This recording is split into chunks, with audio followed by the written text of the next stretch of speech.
नमस्कार, मैं हूं श्वेतांक कात्यायन। स्वागत है आपका हमारे स्टार्टअप टीवी में। मैं आपके लिए लेकर आ चुका हूं व्हाट द ट्रेंड का एक नया एपिसोड।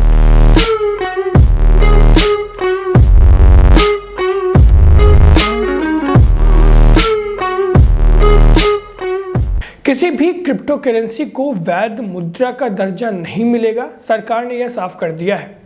केंद्र सरकार ने यह साफ किया कि किसी भी तरह से देश में बिटकॉइन और इसी जैसी क्रिप्टो करेंसी को वैध मुद्रा का दर्जा नहीं मिलेगा, यानी कि लीगल टेंडर नहीं मिलेगा। यह देश में क्रिप्टो करेंसी के चलने को सामान्य बनाने के समर्थकों के लिए एक बड़ा झटका है।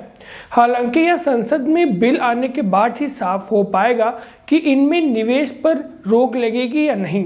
केंद्रीय वित्त सचिव टीवी सोमनाथन ने गुरुवार को कहा, फिलहाल मैं केवल यह कह सकता हूं कि क्रिप्टो करेंसी को वैध मुद्रा यानी कि लीगल टेंडर्स का दर्जा नहीं दिया जाएगा।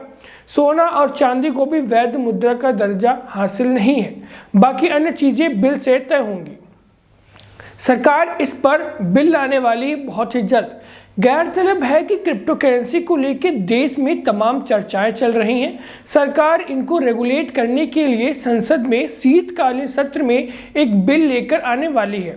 वित्त मंत्रालय ने कुछ दिनों पहले ही इस बारे में कैबिनेट नोट को अंतिम रूप देकर इसे और इस पर चर्चा के संबंधित विभागों को भेजा था।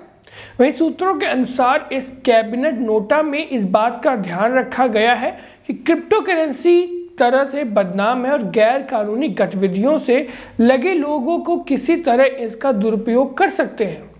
वहीं पर दूसरी तरफ रिजर्व बैंक ने रिपोर्ट दी है। रिजर्व बैंक ने क्या रिपोर्ट दिया ये जानते हैं।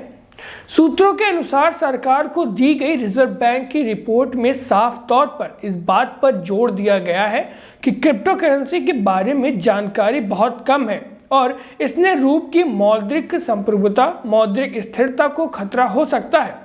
रिजर्व बैंक की रिपोर्ट में कहा गया है कि क्रिप्टो करेंसी से पूंजी और निवेश देश से बाहर चला जाएगा। इससे भारतीय रुपए में लेन देन कम होगा और रिजर्व बैंक की कमाई पर चोट पड़ेगी। वित्त मंत्रालय के एक वरिष्ठ अधिकारी ने बताया कि सरकार और रिजर्व बैंक को यह भी चिंता है कि इससे अमेरिकी डॉलर पर पहुंच बढ़ेगी। एल सल्वाडोर पूरे विश्व का एक ऐसा पहला देश था जिसने क्रिप्टो करेंसी को लीगल टेंडर यानी कि एक मौलिक मुद्रा के रूप में अपनाया था। क्या आने वाले समय में क्रिप्टो करेंसी पर पूर्ण तरह बैन हो जाएगा? क्या इससे कोई हल निकाला जा सकता है? तो ये था आज व्हाट द ट्रेंड का एक नया एपिसोड। ऐसे ही और एपिसोड था जुड़ेंगे हम आपसे। बने रहिए हमारे माई स्टार्टअप टीवी के साथ। तब तक के लिए धन्यवाद।